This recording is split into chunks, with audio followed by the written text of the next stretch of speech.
That is the meaning of lease. You must have heard that we can purchase the goods or you can take the goods on rent. Yes? So when you are taking goods on rent, are you getting any ownership? The answer is no. You are only getting the right to use it. Yes? As per your agreement. And that agreement will tell you in how many years you need to return it or you need to vacate that area. So there is your rent agreement. The same concept we need to apply in your leasing, in your lease. So lease means what? Here, a lease is a contract. A lease is a contract under which one party agrees to allow use of its property to another party for a specific period of time on agreed payment terms. For example, let's take one more example. If I want one flat, yes, I want one flat, and this flat is available for suppose 15,000. Correct? Now, here one flat is available, and this is the building known as ABC building. Here one flat is there, and I like that flat. So, if I am taking that flat on a rental basis, what I need to do? This building belongs to this ABC person. Yes, Mr. ABC person, and he is the owner. But I want, yes, to take that flat on a rental purpose. So here, on a monthly basis, I will pay rent. Then only he will allow me to use it. Yes or no? So here, this situation that I'm creating, that is your lease situation. When you are not purchasing it, you are not the owner, but you are getting the right to use that asset, to use that property. The same thing we are doing under lease. So here, lease is a contract under which one party agrees to allow use of its property to another party. So here, one party who is agreeing is your Mr. A, B, C. Yes, and that person is allowing me to use this building, yes, to use this flat. And another party here is CA Aarti. Yes, because he is giving me this flat on a rental purpose. And suppose I want this flat for 2 years. Correct? Specific period of time on agreed payment terms. What agreed payment terms? Rupees 15,000 per month. Okay, so this is the definition of lease. Now under lease, we have three important terms. Generally, you know it, Mr. ABC is known as landlord. Yes, and whatever payments I'm making, that is my rental payment. Yes, that is my rent. So in your lease, we have some specific terms that we need to use. You cannot use landlord, you cannot use owner. Yes, you cannot use rent payment. We need to use that specific term. Now let's talk about those specific terms. So first one that we are going to talk, that is your lessor. Next, lessee. And the last one, the third term, which is important for you, that is lease rental. These are the three important terms that you need to remember when you are reading lease. And in exam, they ask direct questions based on these three terms also. They can ask definition, they can ask this specific terms. So now let's talk about each of this term. So first one is your lessor. Yes, let's talk about the first one, that is your lessor. Here, lessor is the one, the property which owns the party which owns the property. As per this example, who is the owner of this property, of this building? I'm the owner or Mr. ABC? Mr. ABC. Yes, so here your Mr. ABC is known as lessor. Here Mr. ABC is going to be known as lessor. Now, let's see the next term, that is lessee. the party which gets right to use the asset. Now, who is getting the right? I am getting the right, or Mr. ABC is getting the right to use that flat? We have understood ABC, he is the owner and he is giving me right to use that flat. Yes, so I am getting the right to use it. So here CA Aarti is your lessee. Yes, I'm going to be here lessee. And every month I need to pay 15,000. Yes, so that payment, that rent amount is known as lease rental. Agreed payment for the right to use the property, that is this rental income, that is rental, or you can say lease rental, rupees 15,000. Okay, these are the important terms, you need to remember it. Let's take one more example, and now it's your turn and you need to tell me who is here lessor, who is here lessee, and what is your rental income or rental or lease payment. Okay, let's take one more example. Here is Mr. Amitabh Bachchan.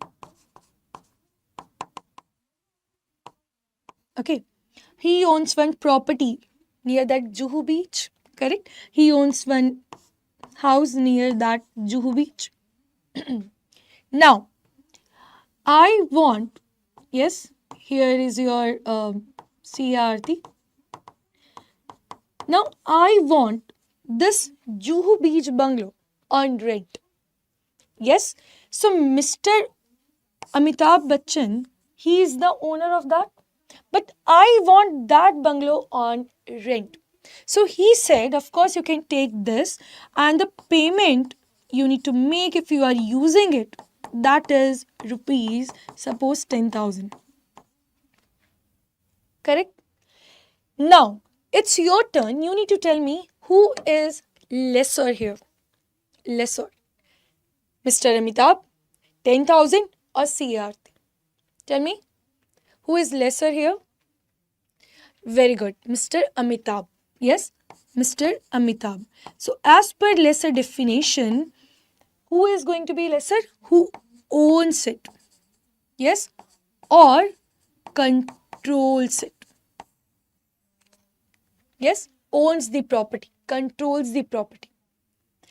Who is lessee here? Who is getting the right to use that house? CA Aarti. So who is going to be here lessee? I am going to be here lessee. Yes, because I am receiving right to use. And lease rental, that is 10,000. This is lease rental. Okay, so these are the important terms which you need to remember under lease. So let's see the next topic, that what are the features of a lease.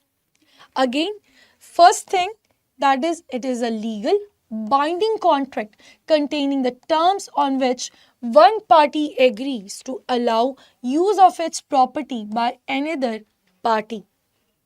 Now, when I want that Juhu Beach bungalow on rental purpose, here we will create one, written document. Written agreement we will create. And as per that agreement, we will be getting legal binding contract. Yes, this is the proof if anything happens, against that contract, any person can sue. Mr. Amitabh ji can sue me if anything is against that, agreement. Even I can sue him if anything goes against that agreement. So here the proof is that lease agreement, those papers. Okay, now next. It guarantees the lessee use of the property and guarantees the lessor regular payments. So here, two things are happening. First, Mr. Amitabh will get every month 10,000 rupees as that rental income, lease rentals. On the other hand, every month I am receiving the right to use that property. Correct? So that is the second thing. A lease can be residential lease, like I am taking just now, which is normally same for all tenants, or commercial lease, which is often various types. We will see what commercial lease is and what are the different leases. Then last is breaking a lease contract involves legal consequences, because here it is creating a legal bounding on both the parties. So these are the features of a contract, of a lease. Next, types of leases. So we have basically two major bifurcation, you can say here. The first one is your accounting lease and the next one is your commercial lease. So how we bifurcate this types of leases? A, accounting leases. B, commercial leases. Now, accounting leases, under this again you have two types, that is operating lease and finance lease. If we talk about commercial leases, we have leveraged lease, domestic lease, international lease, cancelable lease, non-cancelable lease, and sale and leaseback transaction. So these are the types of leases. So let's start with the first one, that is this one. We are starting with commercial leases. Okay, we are not starting with this part. We are starting with commercial leases and their types. So the first is your leveraged lease. Now whenever you see this term, leveraged, means here some debt is involved. Some borrowing is involved. Okay? Always remember this. Whenever leverage term is used, some debt or some borrowing thing is going to be there. Okay. Now, as per this lease, let me tell you what we have seen just now, that here is your Mr. Amitabh Bachchan. Yes. Here is your CA Aarti. Mr. Amitabh is your lessor. CA Aarti is your lessee. Correct?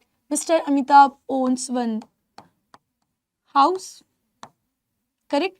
And he is giving me the right to use this house. This is the normal lease scenario we have seen. But under leveraged lease, there is one more thing. There is one more extra thing which you are going to see. And that is, here Mr. Amitabh will take the help from, suppose, SBI Bank. Yes, now what is happening? Here Mr. Amitabh wants to purchase this house so that he can give this house on a rental purpose. So what is the flow here? Again I am repeating. Mr. Amitabh, he is taking, yes, loan. He is taking loan, or he is borrowing from loan, and he is purchasing that house so that he can give me that house on a rental purpose. And if this is the situation, as a lessor, you are also borrowing from someone else to purchase one property which you can use for a rental purpose, then this type of a scenario is your leveraged lease. Lessor borrows money to purchase an asset and then lease that asset to the lessee. Yes, lessor Mr. Amitabh Bachchan borrows money to purchase an asset, correct, from SBI Bank, so that lease that asset to the lessee, to your CA Aarti. Correct? So ownership of the asset still remains with the lessor. Who is the owner? Mr. Amitabh only. So here we can see there are three parties. One, lessor Mr. Amitabh Bachchan, lessee CA Aarti, and the lender. Yes, so lessor here is your Mr. Amitabh. Lessee CA Aarti, and lender here is your bank. Okay, so this is your leveraged lease. Then next is your domestic and international lease. Domestic means when all parties they are involved in lease transactions are domiciled in India. Mr. Amitabh is also from India. I am also from India. Our asset is also in India. So this type of a situation is a domestic lease. But suppose here international lease means if any one party is not domiciled in India. Now I want one property which is situated in Bombay, but owner is suppose you're Elon Musk. And now Elon Musk is not Indian domicile person. Yes, so if I am taking property on rent from Elon Musk, Tesla owner, Elon Musk, yes, and he owns one property which is situated in Mumbai, Juhu Beach, and I want that property. Yes, now CA Aarti is also from India only. Yes or no? But here your lessor is from outside India. In this situation, this is your international lease, or you can say cross border lease. Cross border lease. Then next is your cancelable lease. It is cancelable as per the terms contained in the lease agreement. You can cancel it easily. But non-cancelable lease means totally opposite. It can only be cancelled upon the occurrence of some remote contingency or with the permission of the lessor. Mr. Amitabh or Elon Musk can only cancel it. Or if some uncertain situations are there, like COVID, on that situation you can cancel it. Or if the lessee enters into a new lease for the same or an equivalent asset with the same lessor. Now I don't want this Juhu Beach house. I want Delhi.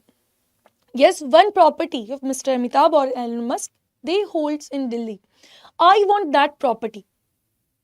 So I'm entering same transaction with the same person but new place. So in these three situations, I can see there is a non-cancelable act, but then also we can cancel it to get the new lease terms. Okay, so this is your non-cancelable lease. And the next one is your wet lease and dry lease. Wet lease and dry lease. So wet lease, the lessor operates the equipment and is responsible for its insurance, maintenance, etc.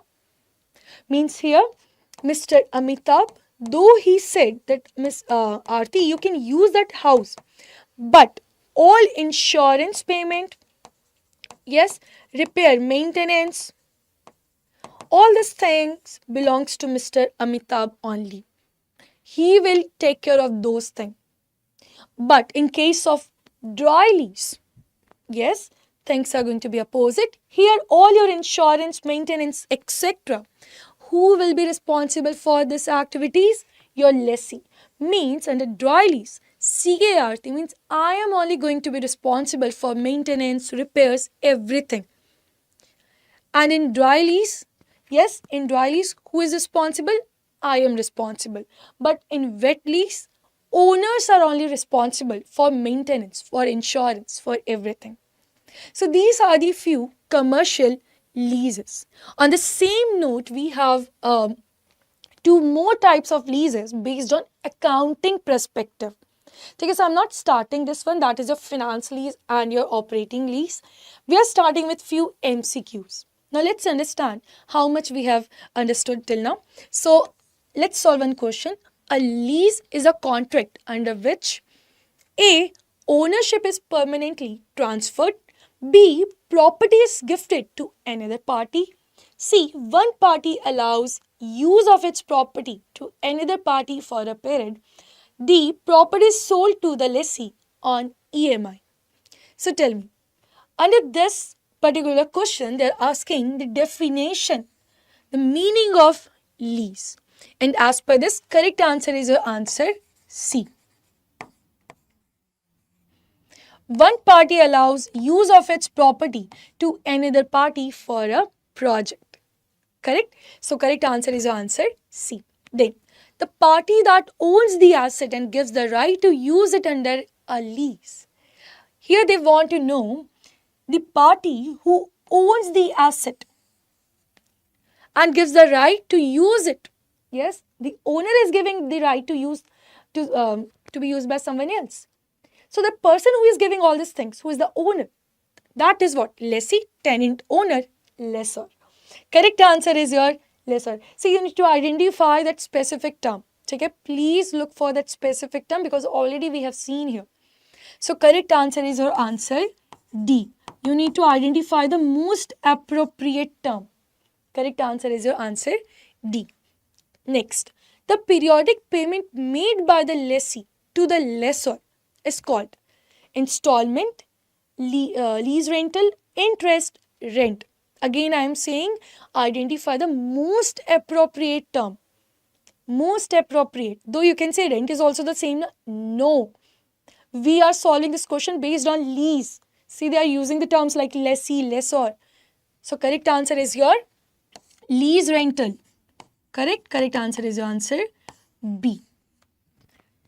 Next. Okay. So this is a quite lengthy question. So which of the following statements are correct regarding types of lease based on the domicile of parties involved? First, in a domestic lease, all parties involved in the lease transaction are domiciled in India. Second, an international cross-border lease involves at least one party not domiciled in India and includes additional risk such as country risk and currency risk. A, only statement 1 is correct. B, only statement 2 is correct. C, both statements 1 and 2 are correct. D, neither statement 1 nor 2 is correct. Everyone, now it's your turn.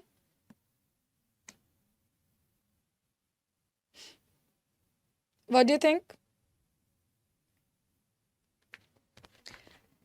So here, if you read the first one about the domestic lease, when both the parties, both the parties are domiciled in India. So here, parties involved in the lease transactions are domiciled in India. So this is true. Okay. Then, an international cross-border lease involves at least one party not domiciled in India. Includes additional risk such as country risk, currency risk. Of course, when you are dealing with Elon Musk, that time currency risk, foreign exchange rates, everything you need to follow. So this is also true. So correct answer is your answer C. Answer C. Meaning of derivative. So if we read the definition, a derivative is a financial instrument whose value is derived from an underlying asset. Now, let's take one example here. What actually derivative means? Suppose here is Mr. B, yes, and here is Mr. C. Okay, here is Mr. B and here is Mr. C. Now, they both are watching IPL. And while watching, they both enter into a transaction. What transaction? They made one transaction based on Virat Kohli performance. As Mr. B said, Virat Kohli will make today 100 runs. Yes, Virat Kohli will make today 100 runs. On the other hand, Mr. C said, no, Virat Kohli will not make today 100 runs. So this is a transaction. So if Mr. B, wins, Mr. C will pay 10,000 to Mr. B. Whereas if Mr. C wins, here Mr. B will pay 10,000 to Mr. C. Okay. When this type of a transaction you see, when this type of transactions you can see means something based on winning, just like a lottery, correct? So here, what derivative says that there is one underlying asset. Now, as per this example, 10,000 whether B will receive, whether C will receive, totally depends on which thing? Tell me, totally depends on which thing? Whether B will earn 10,000 or C will get this? Depends on what? Totally depends on Virat Kohli's performance. Totally depends on Virat Kohli's performance. So here, Virat Kohli's performance is going to be an underlying asset. Okay. Now, whether you are going to win or not, that is totally depending on his performance. So how we are deriving the value? How we are deriving the value? Based on an underlying asset. So this is the meaning of a derivative. Now, in this, we have different functions of derivative. Now, always remember one thing, derivatives are always for your future. Yes, when you cannot predict, when you cannot estimate. Yes, just based on some assumptions, you are making any transaction. So, let's talk about now functions of derivatives. So, the first one is improve the liquidity of the underlying asset. Yes, this particular thing helps to improve in the liquidity of your underlying asset. Then shifts the risk from the buyer of the derivative product to the seller. Sometimes when I am afraid about future, that might I see losses in my upcoming time because of any transaction, to safeguard that particular thing, I can enter into this derivatives. To protect me from any risk, I can enter into this derivatives. So that is one more function, and this provides the better avenues for raising money. So these are the three functions of derivatives. Now, here the most important thing, that is users. This is important. Users of derivatives. So we have three users. Okay. We have three users: hedgers, then traders.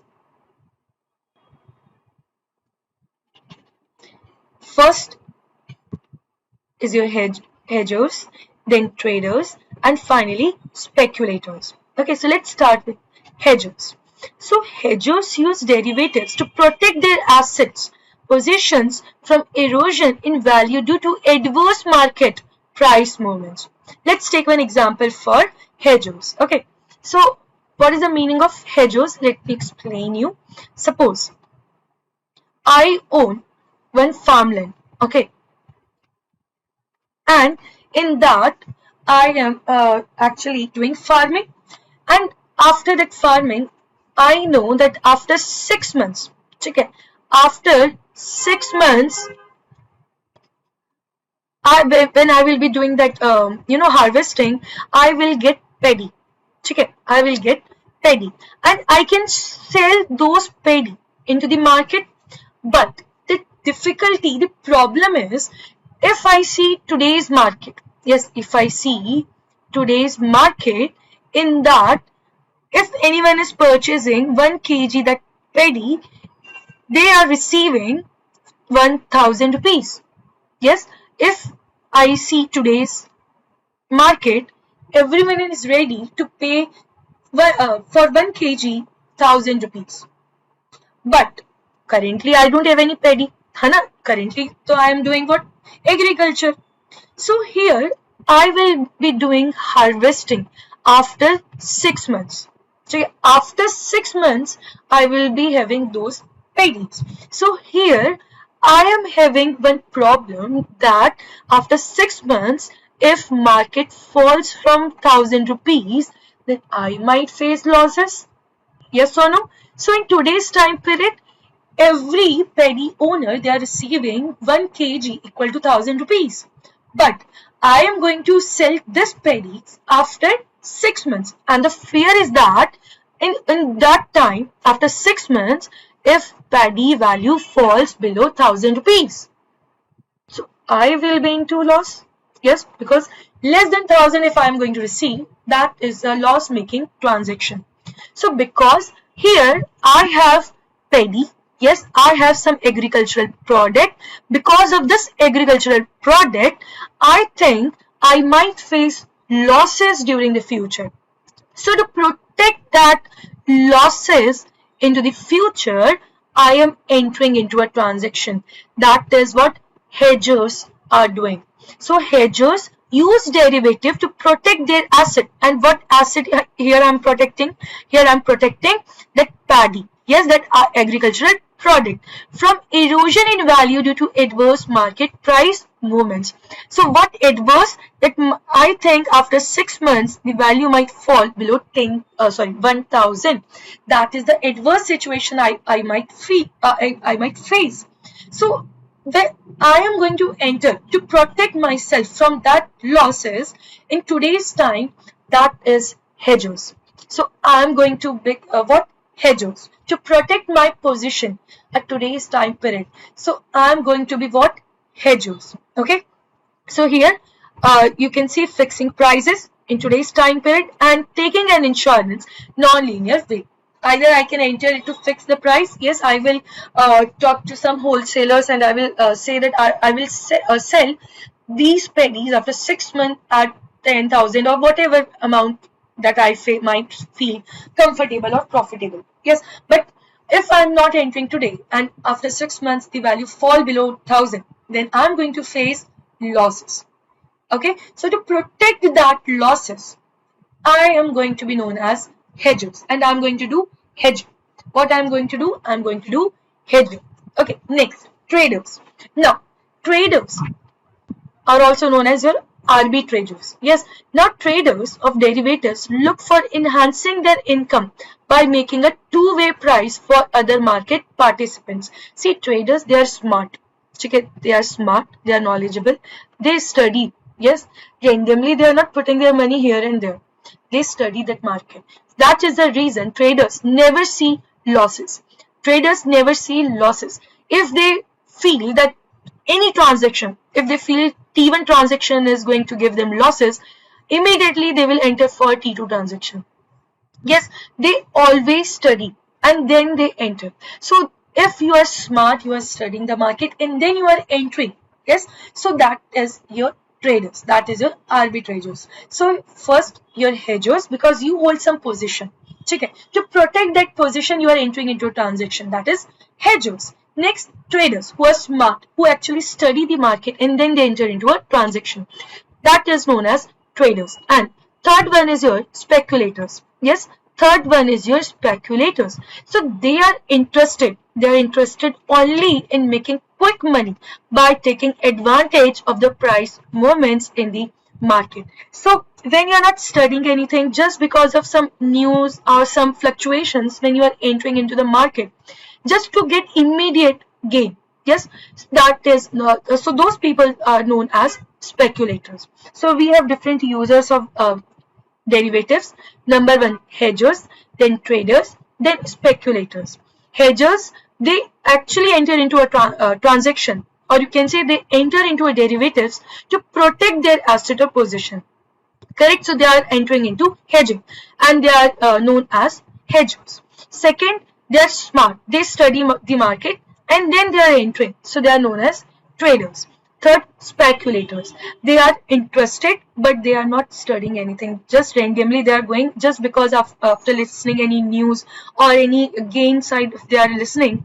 Just for immediate gain they are entering. So they are known as speculators. So these are the three users of derivatives. Now, next thing, derivative markets. Derivative markets. So we have two types of derivative markets. Number one,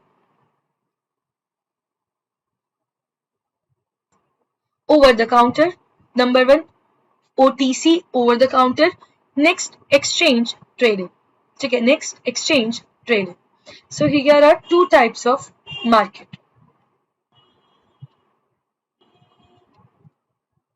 Over the counter and exchange trading.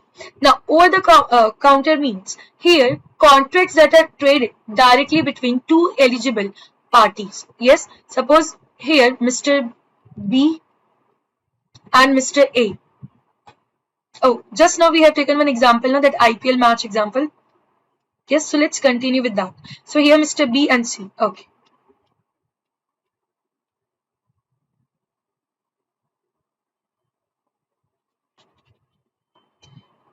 So when two eligible parties, when they are entering, yes, like Mr. B and Mr. C, they both entered into a transaction to actually get the benefit, yes, out of this derivative. Okay.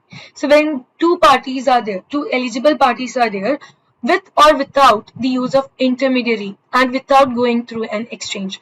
Means here they are entering directly. Yes, they are entering into a transaction directly without involving any third party. So that is what over the counter, OTC. The parameters of the contract like the size, maturity are not standardized. Yes, are mutually agreed between the parties to a contract. Here Mr. B and C, they both will decide what we need to do, what things we will be doing. Yes, what will be our transaction date, what thing is going to be our underlying asset. So when two individual people they are entering into a transaction without involving any intermediary or any exchange traded, then that is over the counter, OTC thing. Next, that is exchange traded. Exchange traded means that is the involvement of your Bombay Stock Exchange and National Stock Exchange. Yes, that share market. Okay, and when you enter into any transactions in share market, you need to follow SEBI guidelines. Like in banks, you have Banking Regulation Act now. So same if you enter into National Stock Exchange, Bombay Stock Exchange, you need to follow SEBI guidelines. So here, if we talk about exchange traded, these are the derivative products that are traded on an exchange. Okay, exchange means what? National Stock Exchange, Bombay Stock Exchange. So the maturity and size of these products are standardized by the exchange. Here you are going to see three parties, Mr. B, Mr. C, and here is your National Stock Exchange. Yes, here you are going to see three parties.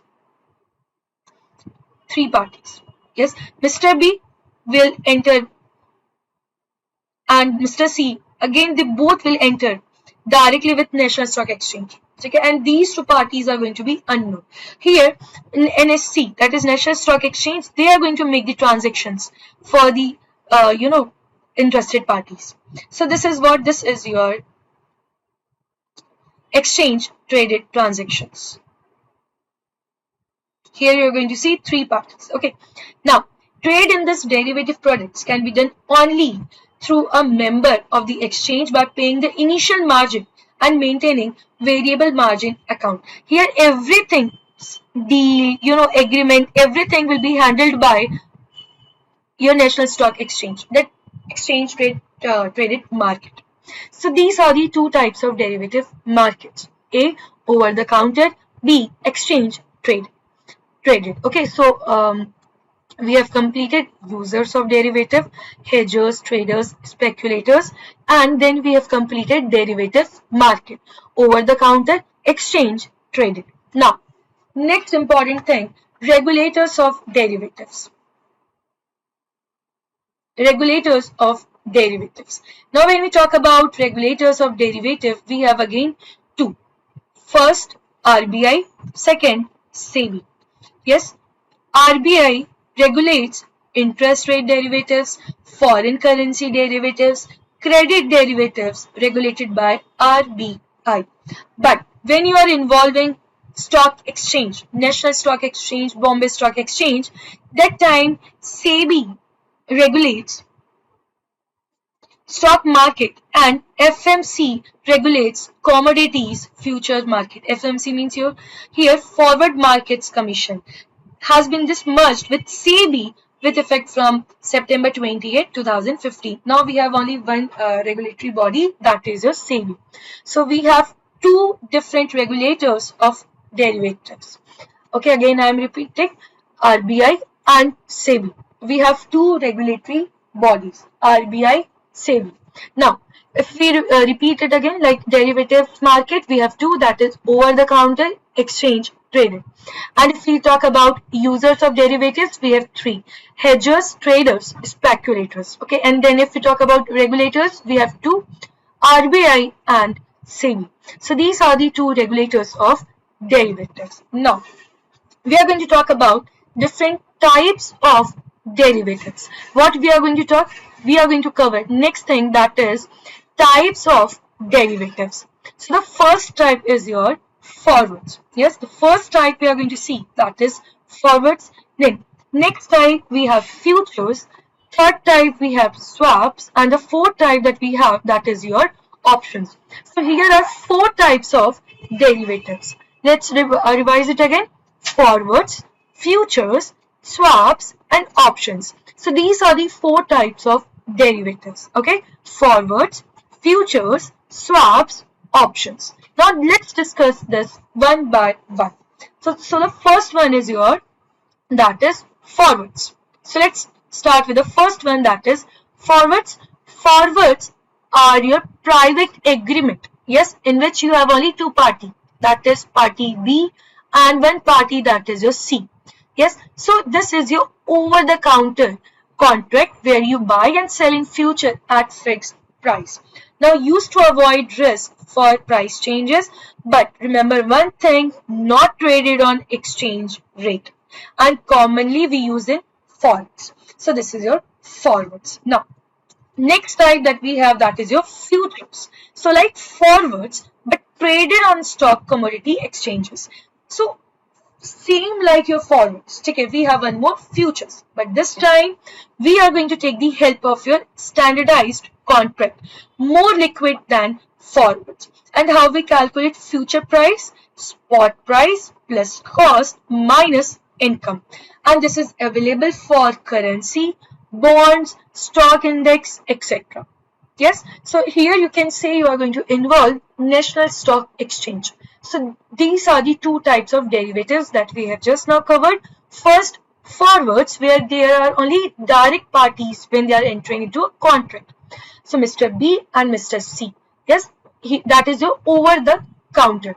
Next, futures, like forwards, but traded on stock and commodity exchanges. You can say this is your exchange traded contracts. The third is your swaps. So exchange of cash flows between two parties. So here we can say where there are different types of swaps. First, interest rate swap, currency swap, basis swap. Now interest rate swap means, suppose here is your Mr. A and here is your Mr. B. Okay, here Mr. A has taken loan based on fixed rate, whereas Mr. B has taken loan on fluctuating, or you can say floating rate.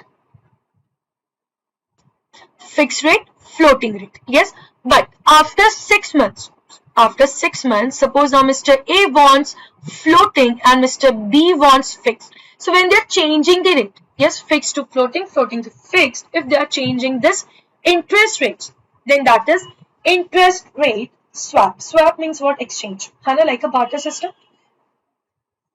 So this is your first is swap, that is interest rate swap. Now, next is your currency swap. Currency swap means here, including your interest principal, you are changing the total amount. Suppose here Mr. A is again there. Here Mr. A and here is your B. Yes, so Mr. A has taken loan in, suppose, Indian INR, whereas B has taken into dollars. Now Mr. B wants Indian rupees loan and Mr. A wants in dollars. So when they are changing the whole currency only, then that is currency swap. Now basis swap means, suppose you are changing the floating rates interest only. Okay, you are changing floating to floating, then that is basis swap. Now, why we use this? Generally for hedging purpose, asset liability management, reducing cost. But in India, banks can trade swaps with INR leg only. Foreign leg needs back-to-back cover. So in India, which a swap is permissible, that is INR lag. Now, the fourth type of derivative that you can see, that is options. Now it gives right but not obligation to buy sell asset. Yes, here buyer pays premium to seller. See, option means what? Option is the compulsory thing? No, I am giving you option to go with to go with this transaction or not. So I am giving you option. Yes, that is not an obligation. I am just giving you option to go with commerce or go with maths. So either of that you can opt, or you can just say I don't want anything. So that is your options. This gives right but not obligation. So here buyer pays premium to seller. Okay, so here you have two types of option: call option, put option. Now call option means you are giving right to buy. You are giving right to buy means here you are giving right to your seller. Yes. Then put option means right to sell that you are giving to your buyer. So these are the two options: call options, put options. Then again in this you have European option and American option. So European option means exercise only on expiry. Suppose I entered into a transaction and I said the last date of this transaction is going to be 31st December 2025. And suppose transaction that is European one. So that the date that I will say our transaction is over, that is going to be only and only on 31st December 25. But American option says exercise any time before expiry. If I am entering in November, October, if I am having that option in my hand, then that is American option. So here are two types of option: European option, American options. Yes. So here we complete different types of derivatives as well. So again, let's revise: forwards, futures, swaps, and options. Now let's start with MCQ. So financial derivatives includes stocks, bonds, futures, none of the above. Tell me. Financial derivative includes only futures. Correct answer is your answer C. Then next. Which of the following is not a financial derivative? Stock, futures, options, forward, contracts. Which is not a financial derivative, everyone? We have only four types of financial derivatives. Just now we have completed: forwards, futures, swaps, options. So here stock is your right answer. Correct answer is your A. Then which of the following is a reason to hedge a portfolio? A. To increase the profitability of gains. B. To limit exposure to risk. C. To profit from capital gains when interest rates fall. D. All the above. So why as a hedger I will enter into a transaction? To protect my position if anything gives me the losses. So to protect, to limit the exposure to risk. Correct? So the correct answer is answer B. What is this tax? Yes, you must have heard about this tax, and so many of you are also paying income tax. Yes, GST you must have heard. So all these things are coming under tax. But what is the real meaning of tax? So tax is what? Tax is a fee. Yes, tax is a fee that is charged by government on a product, income, or activity. Yes, product means when you are purchasing goods. Yes or no? When you are doing any activities or when you are providing any services or income like your salary, profit. So whenever you are gaining anything, yes, whenever you earn any income, yes, any gains, that time you need to pay some small portion to the government.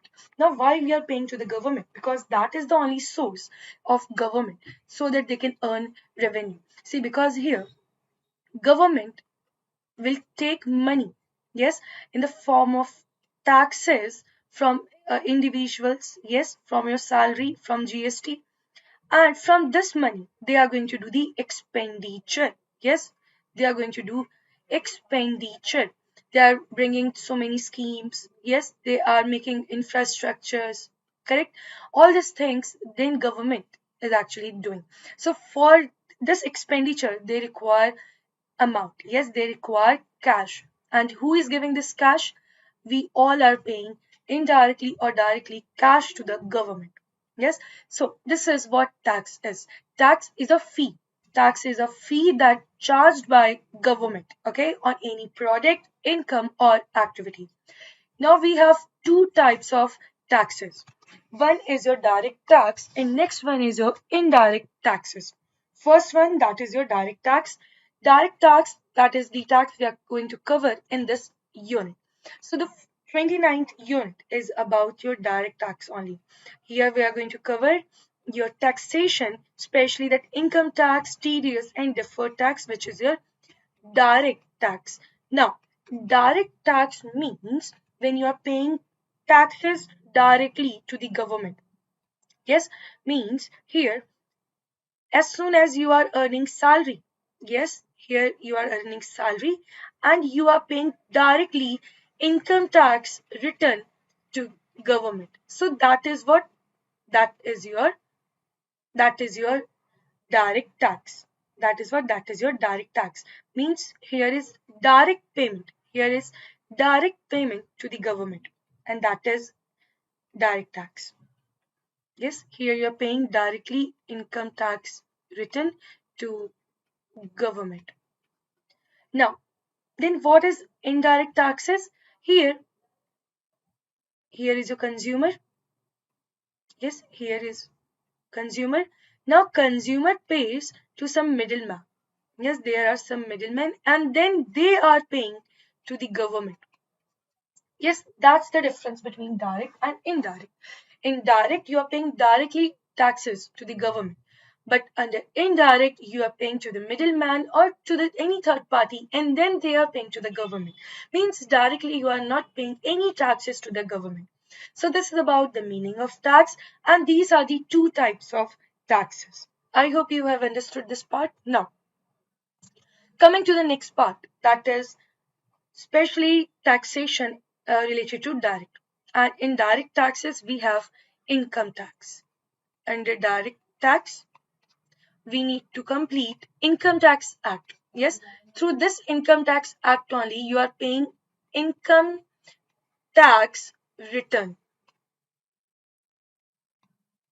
Yes, through this act only, you are paying income tax return. Your employer, your bank deducts TDS on your salary and they pays this tedious amount to the government before crediting in your account. So, which act we are following? We are following Income Tax Act. Now, Income Tax Act, this is based on ability to pay principal. Ability to pay principal means what? Higher you earn income, higher tax you need to pay. The more you are going to earn your income, the more amount you need to pay. Means what? See, if I talk about Mr. A and if I talk about Mr. Ambani, yes, here Ambanis are earning 10 crore, suppose per annum. Yes, this is their income. And here Mr. A earns 12 lakh rupees. Yes, this is the income, this is the salary which is earned by Mr. A. Now tell me, what do you think? Mr. A and Mr. Ambani both are going to pay same tax? The answer is no. Hana? Mr. A will pay as per 12 lakh slab. Yes, Mr. Ambani will pay as per 10 lakh crore income. Yes, so here who will pay more amount of tax? Mr. A or Mr. Ambani? What do you think? Who will pay greater amount of tax? Mr. A or Mr. Ambani? Of course, Mr. Ambani. Yes, Mr. Ambani is going to pay higher income. So this is the phrase they are using. Ability to pay principal means higher you earn, higher you need to pay income taxes. So this principle is an economic term that states that those who earn higher income should pay more taxes. Okay, this is overview of Income Tax Act. Now, next, PAN number. Yes, PAN. Now, PAN means what? PAN card, that is permanent account number. PAN card. Yes, permanent account number. I hope everyone holds this as we all are Indian citizens. Yes, so this is our required document. Yes, so let's talk about PAN number. Yes, so here this PAN number issued by Income Tax Department. Who issues your this PAN card? Income Tax Department.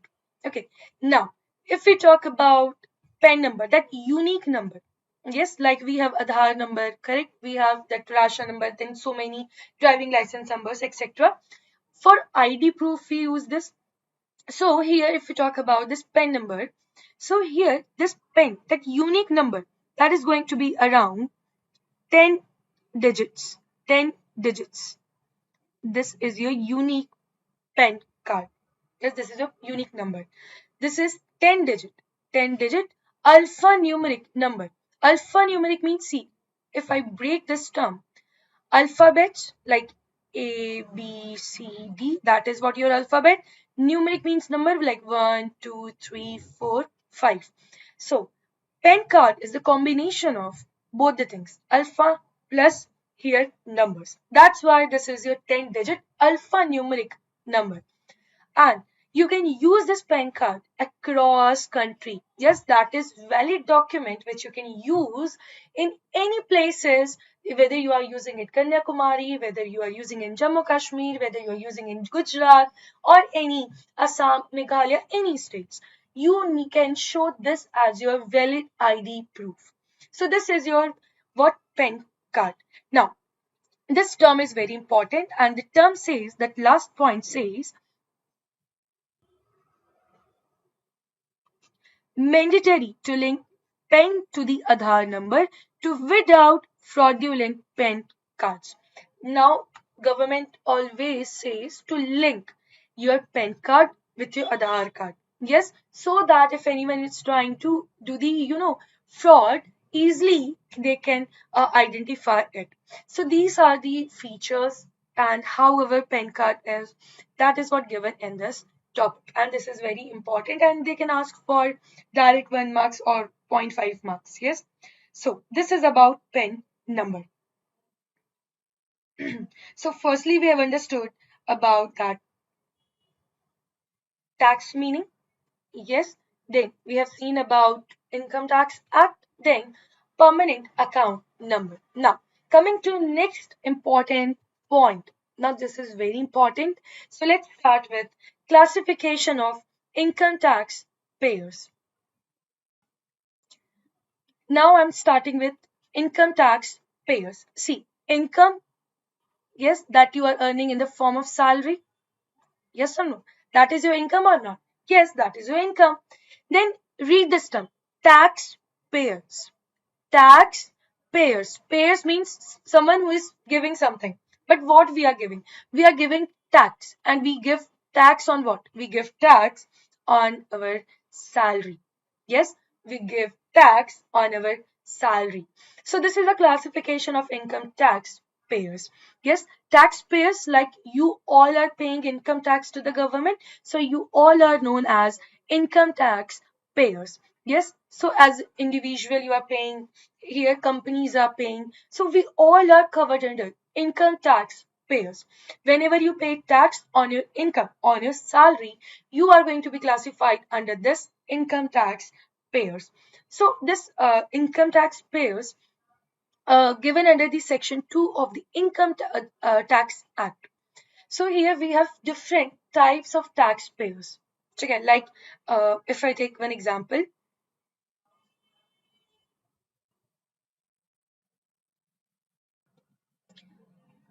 here is Mr. Amitabh Bachchan ji. Yes, here is Tata Company. Yes or no? Here is your this Reliance Company.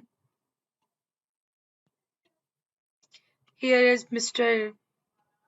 X. Yes, here is your some partnership firm. You must have heard about these things.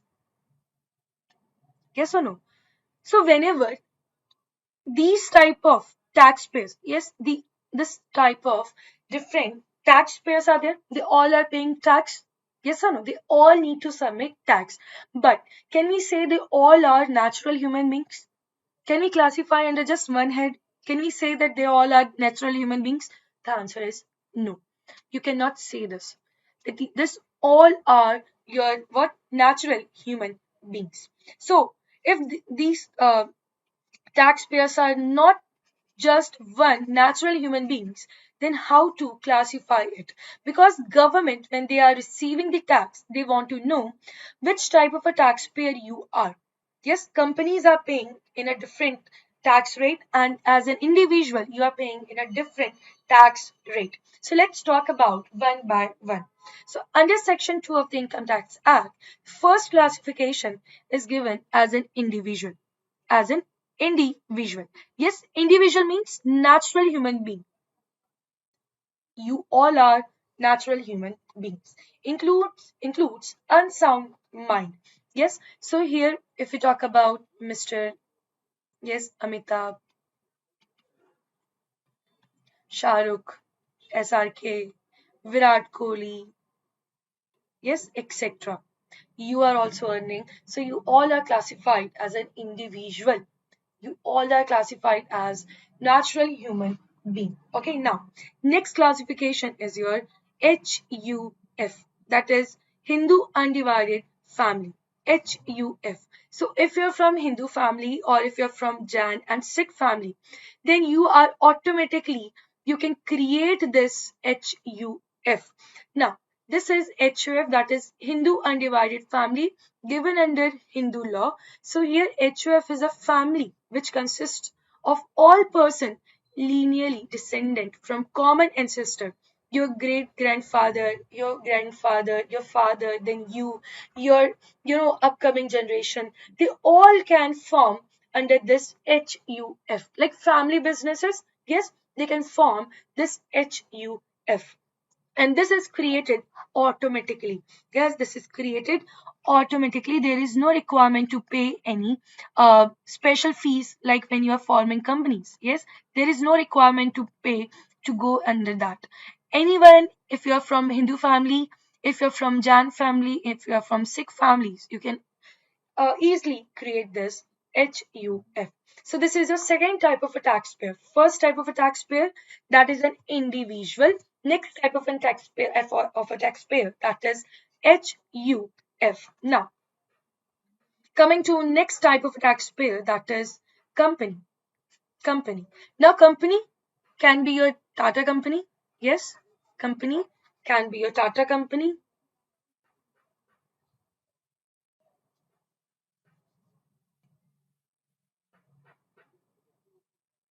That can be your Tata company. That can be Amazon. Yes, Apple company. But Tata company is a domestic company. Now, why they are classified as domestic company? Because they are registered in India.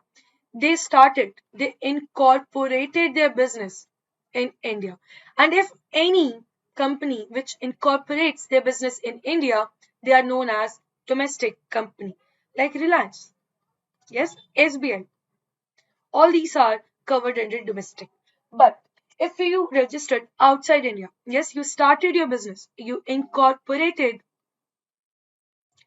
your business outside India, then you are going to be called as foreign company. Like Amazon, yes, Apple, Facebook, all these are incorporated outside India, so they are known as foreign companies. So if you are a company, yes, like private limited, public limited, government company, or if you are foreign company, you are going to be classified under company. Company includes both the companies, domestic as well as foreign. But remember, we use different rates for tax for the domestic and for foreign companies.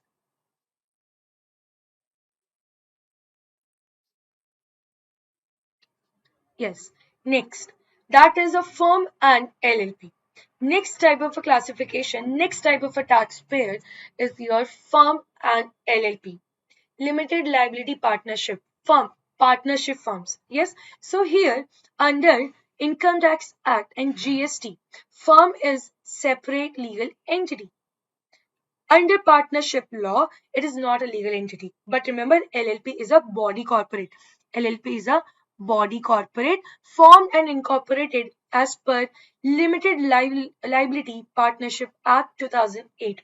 Like for banks, you have Banking Regulation Act. For making company this limited liability partnership, there is one act given by Limited Liability Partnership Act LLP Act 2008. Now, LLP also holds separate legal entity. Separate legal entity means their owners, their founders are going to be different and separated from their firm. Contains the elements of corporate and partnership firm.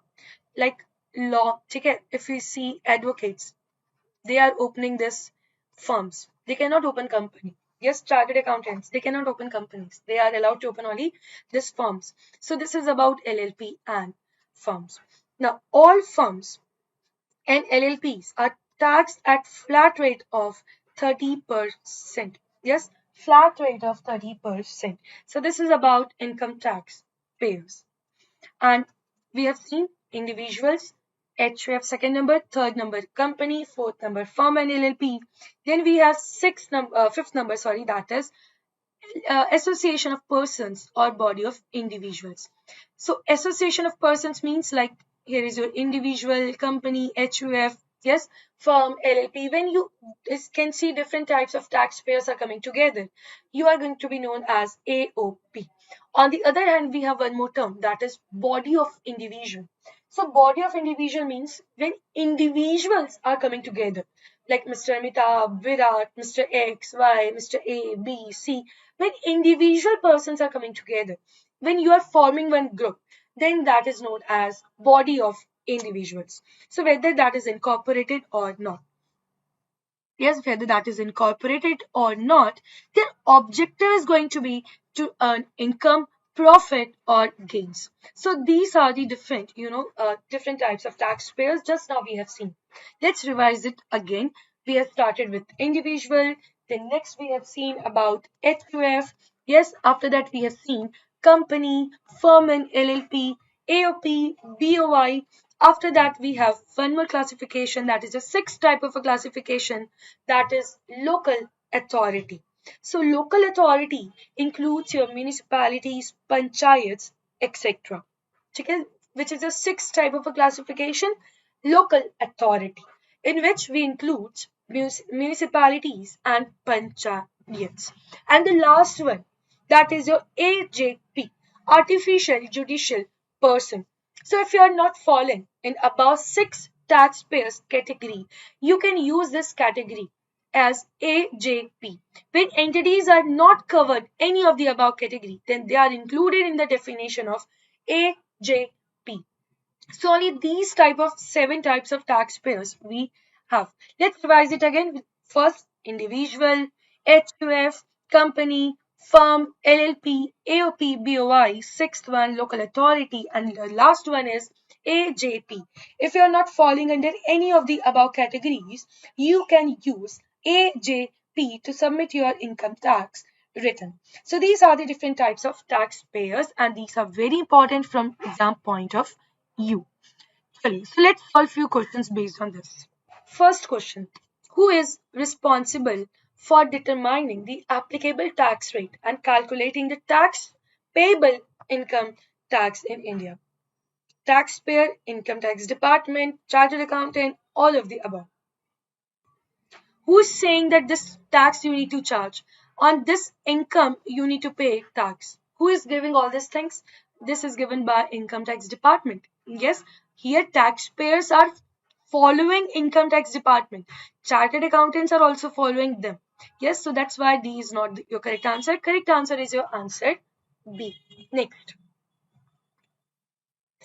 Income tax department in India mandated linking PAN with Aadhaar. Why they have made this as a compulsory norm? A. Improve taxpayer convenience and simplify tax filing. B. Streamline government benefits distribution without fraudulent PIN cards. D. Track individual financial transactions more effectively. So what do you think? Why there is one compulsory criteria to mandatory link your PAN with Aadhaar so that you can without fraudulent PAN cards. Correct answer is answer C. Okay, now next question. Which of the following statements accurately describes the permanent this PAN in India? A, B, C. You have 3 statements and you need to choose the most, accurately representing the true characteristic of PAN in India. Okay, first, PAN is a unique 11-digit number. Okay, in the first option, they are saying 11-digit alphanumeric issued by Income Tax Department. B, PAN is a unique 10-digit alphanumeric number.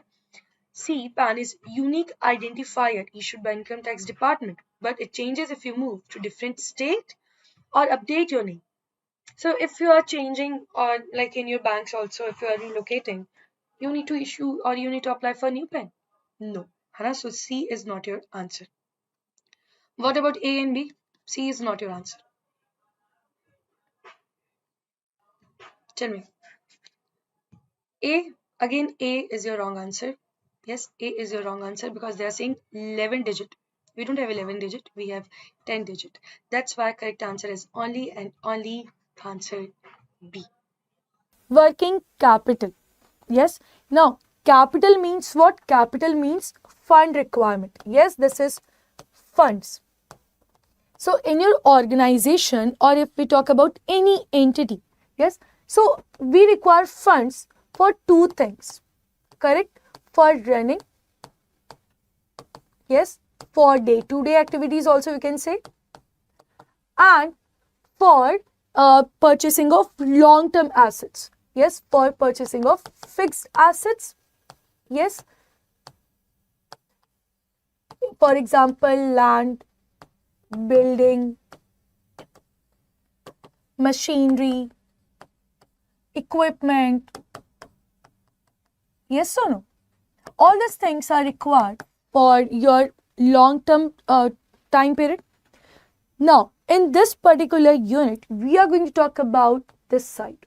We are not going to talk about this fixed assets. No, we are going to deal only with this funds, which helps you in running of your business. Okay, so when you are taking any funds, or when you are calculating those funds which will help you for your day-to-day expenses, for running your business, that is your working capital. That is your working capital. Now, working capital, this is also known as net working capital, NWC. Now, the amount of money a company has available to operate after deducting its current liabilities from its current assets. So, formula is current assets minus current liabilities. This will give you working capital. Current assets minus current liabilities. This will give you working capital. Yes, current assets like your inventory, accounts receivable, prepaid expenses, cash on which you hold ownership. Current liabilities, your short-term liabilities, which is less than 12 months. Correct, like accounts payable, payroll, rent and utilities, all these are your current liabilities. So when you subtract current assets minus current liabilities, you will receive working capital for your expenses, pay suppliers, grow businesses. Mainly you can say your day-to-day amount that you require for running. That is what working capital talks about. Now, one more term that is related to it, that is working capital cycle. Now, this working capital cycle means when you are starting your business, yes, you are going to arrange cash, or you can say funds. Yes or no? When you are starting your business, you are arranging the funds. After this, you will purchase raw material.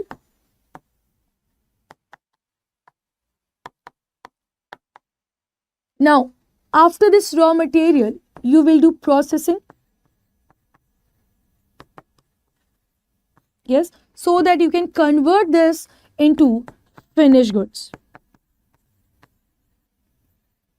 And then this finished goods you are going to sell to your customers. And finally, customers will again pay you this cash. Again, customers will pay you cash. Means as soon as you complete this cycle, yes, as soon as you complete this cycle, one cycle, as soon as you complete from cash to again cash, that is your working capital cycle. You start your business with cash, and then you purchase raw materials, then you do the processing, then you manufacture finished goods, and then you sell those finished goods to your customers, and finally you will receive cash. So when you complete this cycle once, that is your working capital cycle. Okay, now let's read the definition. So in normal operations of a business consist of some or all of the actions like purchase of raw materials, processing, conversion of raw material into finished goods, selling these goods to the cash or on a credit basis, and finally receive cash on sale or end of credit period, again purchases raw material. When you complete this cycle, that is your working capital cycle. That is your working capital cycle. Now, in case of working capital cycle, for arranging this current assets, yes, for purchasing this raw material, for processing, for manufacturing or converting into finished goods, we require current assets. Now, for acquiring those current assets or for purchasing those current assets, we require funds. Correct? We require funds. So, there are so many sources through which you can arrange funds. So, approximately we have 10 sources of funds through which you can arrange here money. Number one, that is firm's own working capital funds.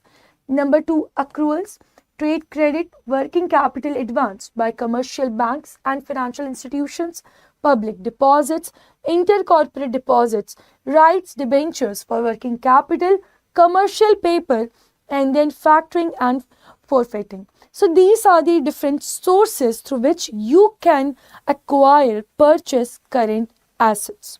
So let's start with the first one, that is your firm's own working capital fund. Yes, for example, when you are earning salary, yes, suppose you are earning rupees 1 lakh per month. Correct? Now from this 1 lakh per month, you are also doing some savings. Correct? Suppose you are saving 15,000 per month and rest of the amount you are expending. Okay. Now this amount, in case of emergency, in case of purchasing any goods, you can use it. So this amount when you are using, that is your own amount. Yes, when you want to purchase any goods, any expenses, investments, whatever you want to do, you can do with that 15,000. The same thing businesses are doing. For example, here if we talk about Reliance, suppose they are earning here 10 crores. Yes, now from this 10 crores, might be they are giving 2 crore as dividend and remaining 8 crores they are reinvesting. Yes, they are reinvesting. Means they are using their own fund. They are using their own fund. Now from this 8 crore also they can use it for purchasing raw materials or for purchasing long-term assets. That totally depends on management, what decision they want to make. Correct? So here if organizations uses both long-term sources, that is equity capital or debt capital, and short-term sources. See, long-term sources means whose life is going to be more than 12 months. On the other hand, if we talk about short-term, whose life is going to be less than 12 months. Yes, so from both the ways you can arrange the funds. That is what firms own working capital funds. They can acquire equity, they can take debentures. Here debt capital means here your borrowing side. Yes, in borrowing you can take from bank, that term loan, correct, debentures, bonds, these things companies can use for taking money. Now, under this net working capital NWC limit, bankers in India expect this proportion to be a minimum of 25% of the total current assets. In India, what NWC as a banker you can expect? That is 25% of the total current assets. So here uses of NWC, that net working capital, that margin money brought in by the firm for acquiring current assets. Now when company arranges this working capital fund, for what purpose they are going to use it? For acquiring current assets, for purchasing stock. Correct? All these things are actually used for acquiring your current assets only. So here, if we solve one question, now this question is from your IFBF book. So make sure you are solving it. The total requirement of current assets of a firm is estimated at 100 lakh. The firm has arranged short-term finance of rupees 75 lakhs from various sources. Now, what is the amount of margin that is, or you can say NWC required to be brought in by the firm? Okay, so total requirement. Here if we see the solution, total current assets that we want, that is 100 lakh. Yes, and how much you have arranged through short-term loan? That is 75 lakh. Correct? So, from different sources you have arranged 75. What is the amount of margin NWC required to be brought in by the firm? That is here 25 lakh. Yes, and what will be the current ratio of the firm? So, for the current ratio, you need to use current assets divided by current liabilities. So, can you solve this and tell me the answer now?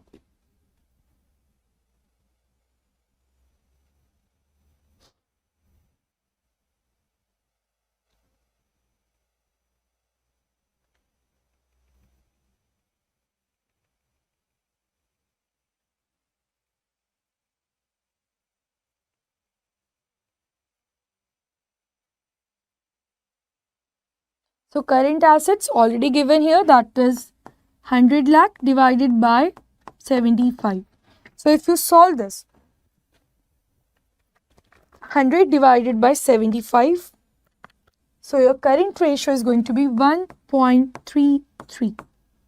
This is your answer. Okay, for the first part, your answer is this one, and for the second part, your answer is 1.33. So, this is the first way through which organizations are arranging funds. They are using their own amount. Now, second is accruals. Second, through which they can arrange or they can acquire current assets, that is accruals. Now, accruals means what? See, if you have completed your work, yes, work performed, and you have accrued revenue. Yes, when you complete that work, after that your amount is going to be accrued revenue and client pays later. Correct? On the same hand, if you see materials brought on credit, as soon as you brought materials on credit, means without paying any cash, that is going to be your accrued expenses and company pays later. Yes, you are purchasing goods on credit. That is the next thing you can use for acquiring, for getting current assets. So here, accrual represents the liability of the firm which has already accrued, but the payment for it will be made after some time. For example, if you are working, yes, you are working in this whole July month. Yes, from this 1st to this 31st, every day you are working. So on this 31st day, there is liability on your bank to pay you the salary. But if they are not paying you till suppose 7th August, if no salary is credited in your account, then in the books of your bank, they are going to write it as accrued expenses. Yes, accrued. Their liability is there to pay on 31st July, but till 7th, there is no payment. So, that is what accruals. Next, third one is your trade credit. Trade credit. Now, trade credit means here you have one buyer, here you have one seller. Check it. Here is one buyer, here is one seller. Now, Here buyer is your customer and allowed to purchase goods or services.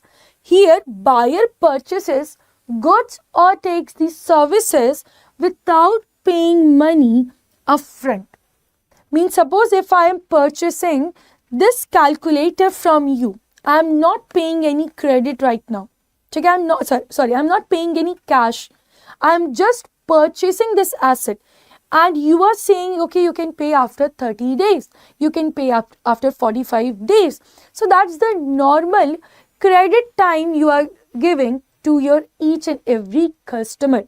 Or you can say in a market, this is the standard time which you are providing so that customers can purchase your goods and after some time they can repay it. So when here your seller, they are providing this, limit. They are selling the goods on credit basis, then that is trade credit. So through this also you can purchase your current assets. Yes, due money can be paid later as mentioned in the term of sale. You can create documents like bills of exchange and your promissory note. You can create those instruments and through that you can purchase goods. So here trade credit is a negotiated delay in payment extended by suppliers to the firm. Here is no negotiation. Yes, here is no agreement. There is no agreement between you and your bank that they will pay on 7th of August. Correct? But under this trade credit, we are creating one agreement on which we will see mutual agreement. Correct? So here it is significant short-term financing source. It is again short-term financing source means less than 12 months. You can see the factors which can influence suppliers' credit offer like industry practice, firm's payment history and reputation, liquidity position, profitability and in recent years. So these are the few trade credits which are available. Now coming to the next one that is again important, that is working capital advance by commercial banks, financial institutions.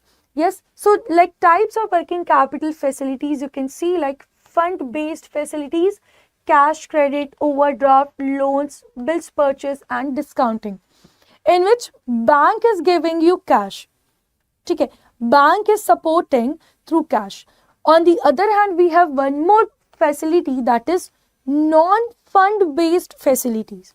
Means here they are not providing you any cash, they are supporting you like giving LC, bank credit, co-acceptance of bills. No cash flow is there in your second condition.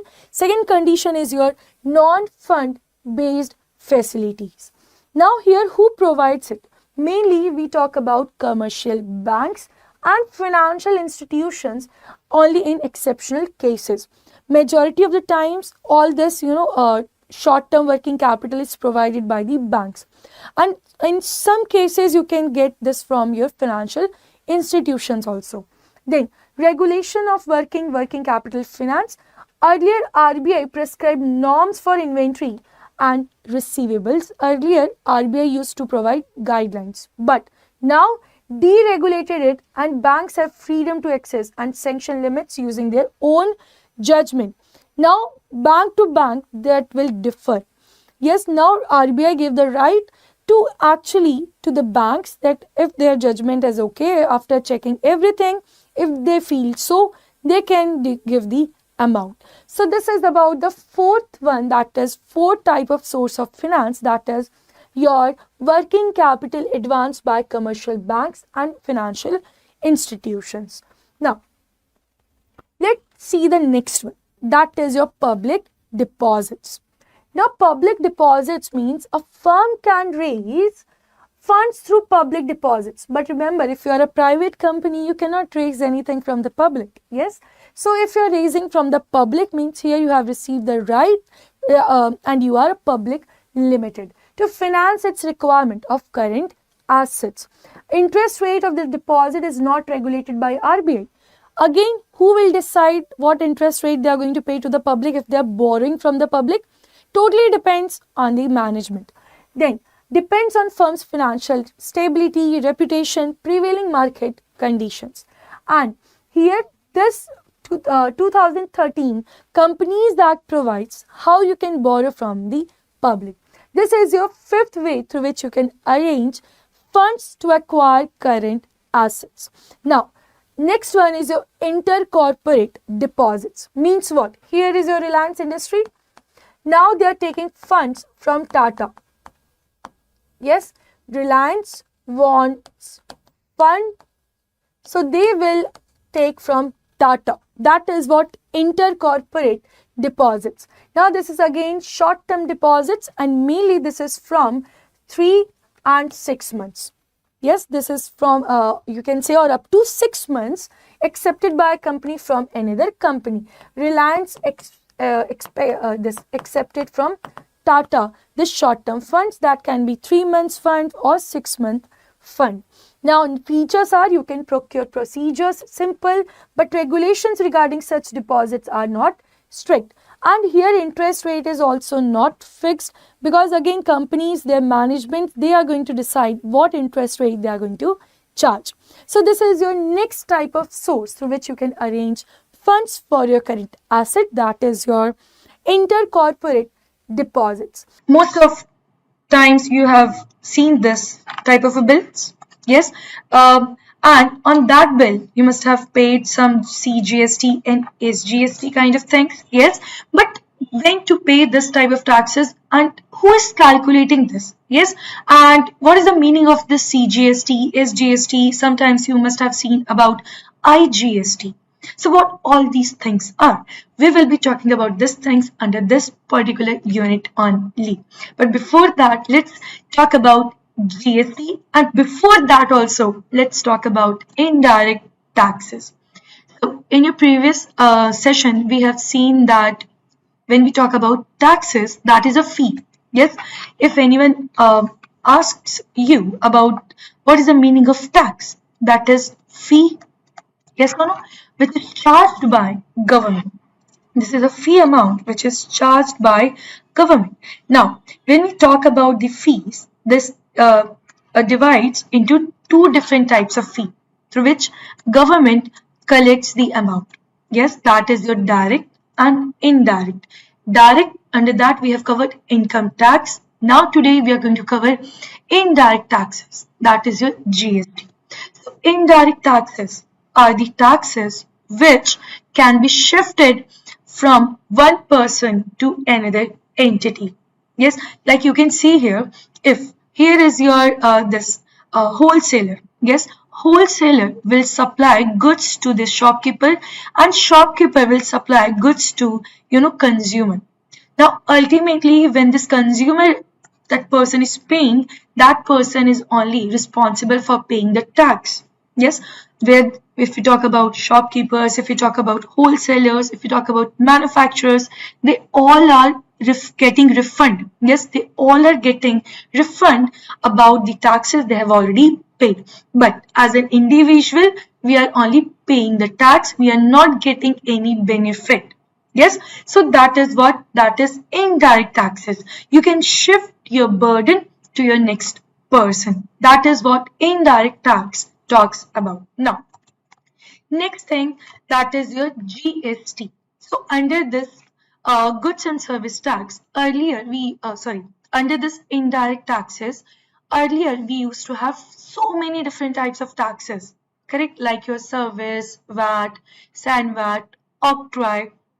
But because of these many taxes, there was so much confusion. Yes, when to apply which and what rate we need to apply. Every state is talking about that time they used to talk something different.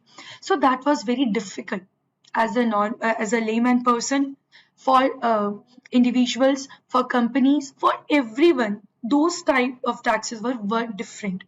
But from 1st July 2017, government decided to merge different type of taxes and form one tax, that is goods and service tax. One nation, one tax, goods and service tax. So now let's talk about the definition. All transactions such as sell, transfer, purchase, barter, lease, or any import of goods or services, everything is covered under GST. Yes. Now, whatever type of transactions you want to do, every type of transactions, if that is dealing in your goods and services, that will be covered under GST. And this GST introduced from 1st July 2017. Yes, this GST recently we have seen from 1st July 2017. Correct? Now, and it's a destination based tax. GST is what type of a tax? Destination based tax means where you consume the goods, only on that place you need to pay the taxes. That is what destination based tax. Now, under this GST, we have some exempted goods and services also, like your crude oil, petroleum products, alcoholic liquor for human consumption, and electricity. Yes, so under this GST, we have some exempt GST goods also. That is the crude oil, petroleum products, electricity, alcoholic liquor for human consumption. Now in exam, they can ask direct question based on this. Now how you can remember this? Use cap. Yes, use this term cap. C means crude oil, P means petroleum products, A means alcoholic liquor for human consumption, E means electricity. You can use this particular cap for remembering exempt from GST. So this is about the introduction about GST. Yes, under GST you are going to cover each and everything. Now, there are different types of GST in India. Okay, the first one, that is your SGST, next is your CGST, then you have IGST, and finally you have UGST. Only these four types of GST we have under this tax. SGST means State Goods and Services Tax. CGST means Central Goods and Services Tax. IGST means Integrated Goods and Services Tax. UGST means Union Territory Goods and Service Tax. Only these are the four types of taxes covered under GST. Now, let's talk about the first type of taxes, that is your single state transactions. Yes. Now, based on different transactions, we need to apply different taxes. And we have only four taxes. You can apply CGST, SGST, or you can go with IGST, or you can go with CGST plus UGST. Only these four taxes only you can apply when you are doing any transactions related to any goods or any services. So the first type of transaction that we are going to cover, that is your single state transaction. Okay, so here is your Maharashtra state, correct? Now in this Maharashtra state, here is your seller. Yes, and in this Maharashtra state only you have your buyer. Yes, here is only within the same state boundary you have your seller and you have your buyer. Now, here seller will supply goods. Yes, seller will supply goods or services. Yes, so seller will supply goods or services, whatever buyer demands. Now, in return, buyer needs to pay. Yes, buyer needs to pay some amount, then only they can complete this transaction. So, by completing this transaction, here buyer pays cash. Now, if we talk about goods, if we talk about services, if your goods are not exempt under GST, you need to pay GST on that. And under if we discuss about exempt goods, we have only four different types. A, that is your crude oil. B, that is your alcoholic liquor for human consumption. C, that is your petroleum products. And D, that is your electricity. Yes, only these four things are exempt from GST. Apart from that, every goods are covered under GST. Now, if we are dealing with goods or any services, you need to cross-check whether you need to pay GST on that product or not. So here, if the goods are not exempt, then you need to charge GST. Yes. So as a buyer, you are going to pay cash. Along with this cash, you need to pay GST. You need to pay tax amount. But out of four taxes, yes, you have CGST, you have SGST, IGST, UGST. Only these four taxes are covered under this. But which type of a tax we need to charge? Now, the most important point from this topic. Whenever you see single state transaction, yes, means your buyer is also in that same state, your seller is also in that same state. If both the parties belongs to the same state, you are going to charge SGST plus CGST. Which two taxes you will charge? SGST and CGST. Now, SGST will be collected by state government. Yes, this will be deposited to your state treasury. CGST, this will be deposited to your central government. Okay.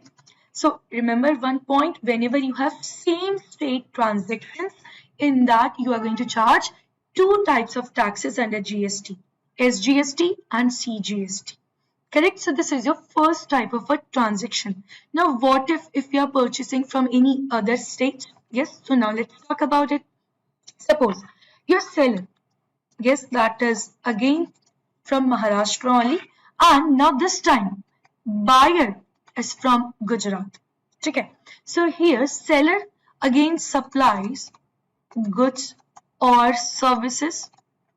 Yes, goods or services again supplied by buyer. Now as a seller. Now as a buyer, what he will do? Of course, he will make the payment in cash plus GST he needs to pay. But out of 4 GSTs, we need to pay which type of a GST?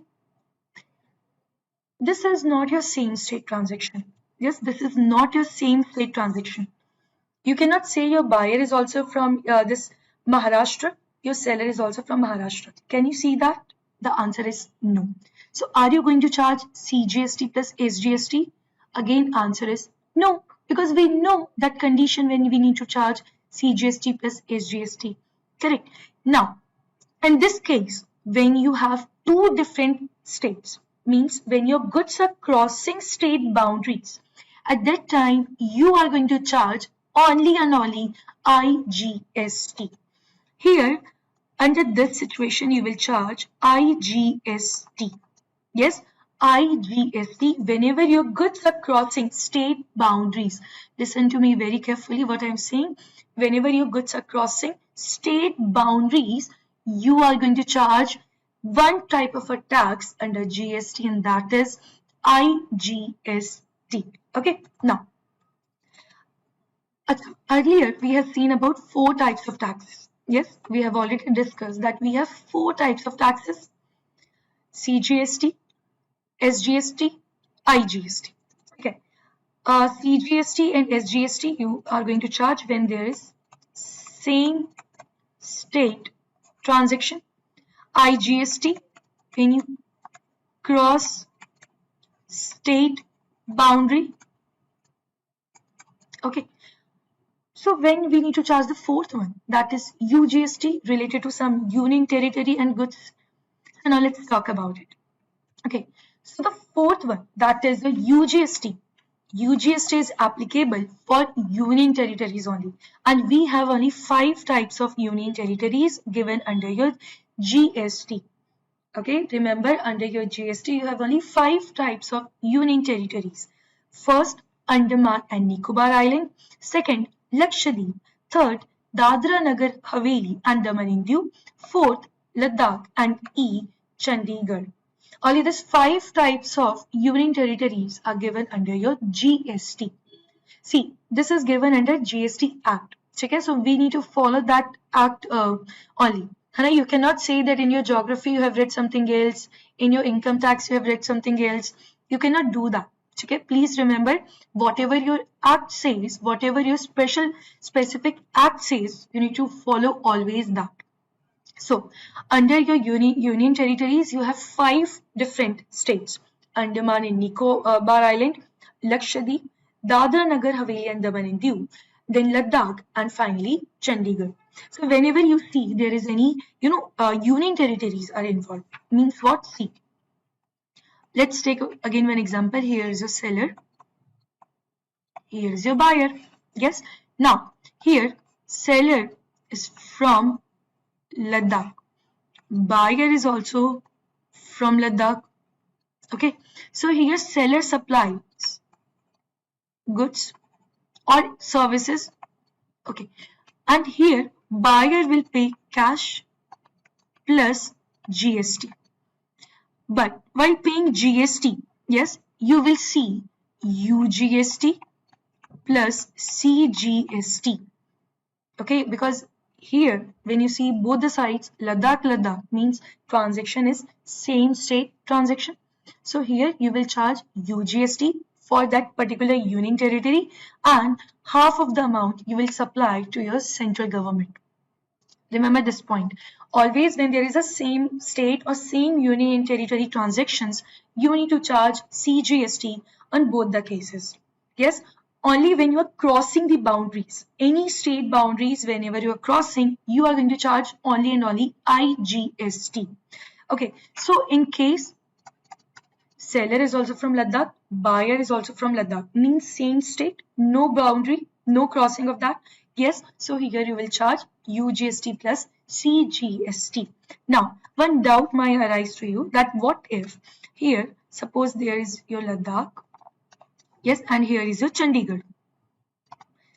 Yes, now this both the places covered under union territories. Now here your seller from Ladakh and Chandigarh, there is buyers from that Chandigarh. Now here from Ladakh to Chandigarh, seller supplies goods or provides any services. Okay, so at the time of billing, buyer will pay cash plus CGST. Now, sorry, not CGST, a buyer will pay GST amount. Okay, buyer will pay GST amount. Now, what do you think? While paying GST by buyer, so which type of a tax he will pay? Which type of a tax that person will pay? Here you can see one is your Ladakh, one is your Chandigarh. Okay, both are union territories. But here your goods are crossing your state boundaries. The answer is yes. Okay, both the sides you don't have Ladakh or Chandigarh. Yes, both the sides you don't have the same state name, same union territories name. If this is not there, then means your state boundary is crossing. So you are going to charge, even on both the sides you have union territories, you are going to charge IGST. So this is very important point. Make sure you are watching this, this part specially again. Okay? Again, if you watch it, you might get the concept. This is quite difficult concept because first is when to charge your CGST and SGST when there is the same state transactions like Maharashtra. Okay, whenever you are crossing state boundaries. Okay, whenever you are crossing state boundaries, whether you have union territories or other states, you are going to charge always IGST. Correct? Remember this point.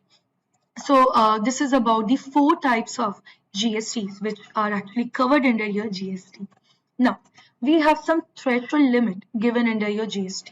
So let's start one by one.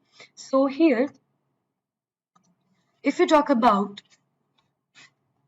Manipur, Mizoram, Nagaland and Tripura, yes, and if you exclusively engaged in goods, your limit, yes, means if you touch this limit, if you touch 10 lakhs during your year, then you are going to get registration under GST.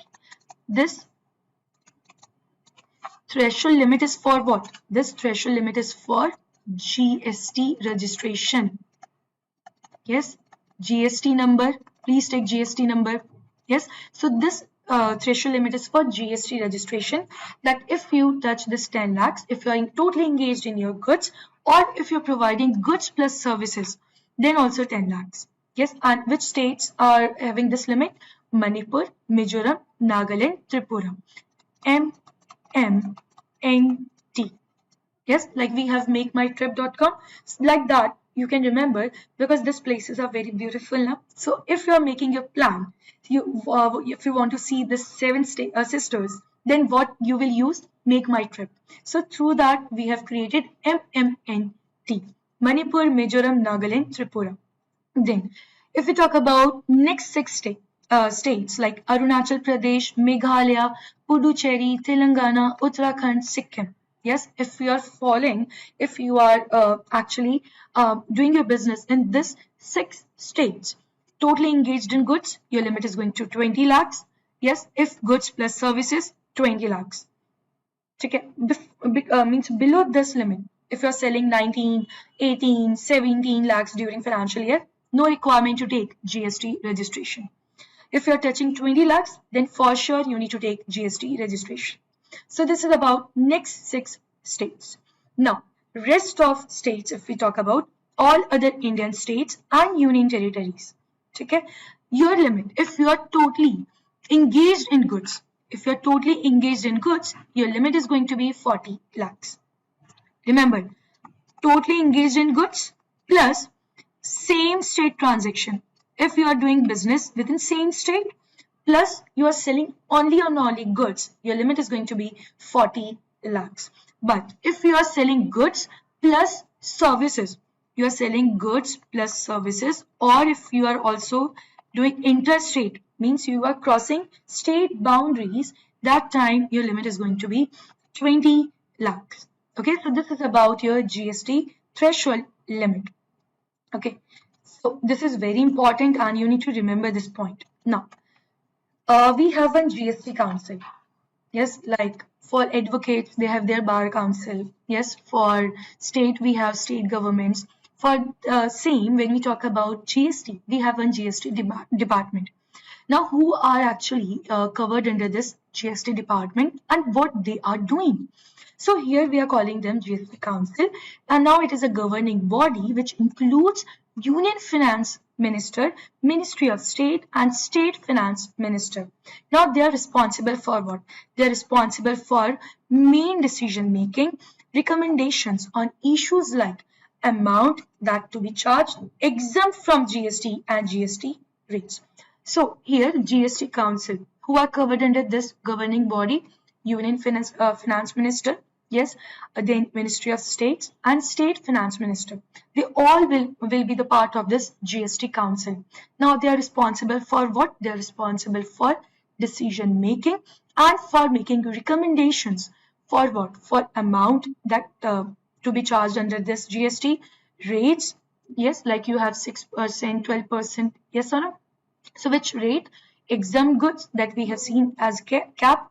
So who actually decides all these things? This GST Council.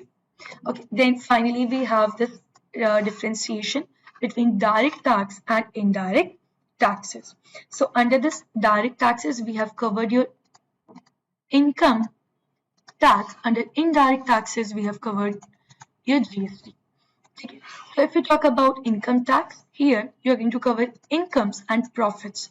Now if you're talking about indirect, you are going to talk about goods and services. Yes, indirect taxes, here you can shift your burden. But when you are earning your salary, you cannot say my friend will pay this tax amount. You need to only pay directly to the government. So in case of income tax, you pay directly to the government. Here you cannot shift the burden to anyone.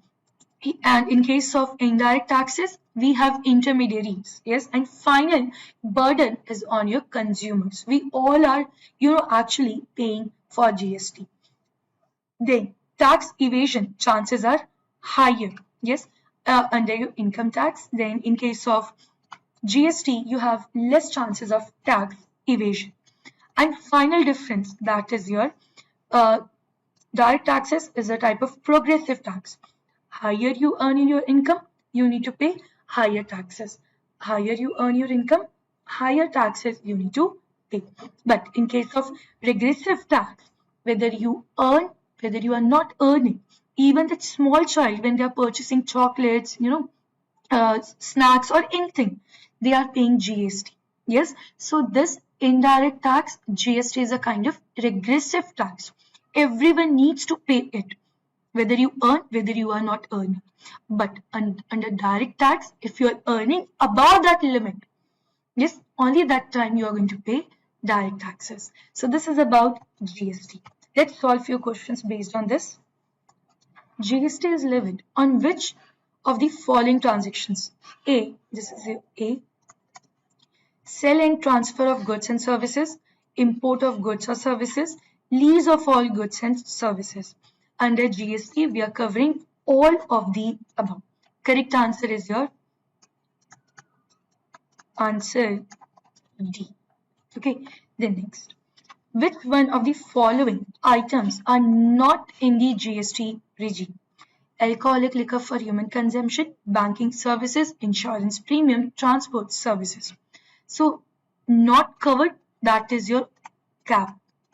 Yes, that is the cap. So, correct answer is your alcoholic liquor for human consumptions. Then, which one of the following is why taxes have been replaced by GST? Sales tax, excise duty, service tax. Correct answer is all of the above.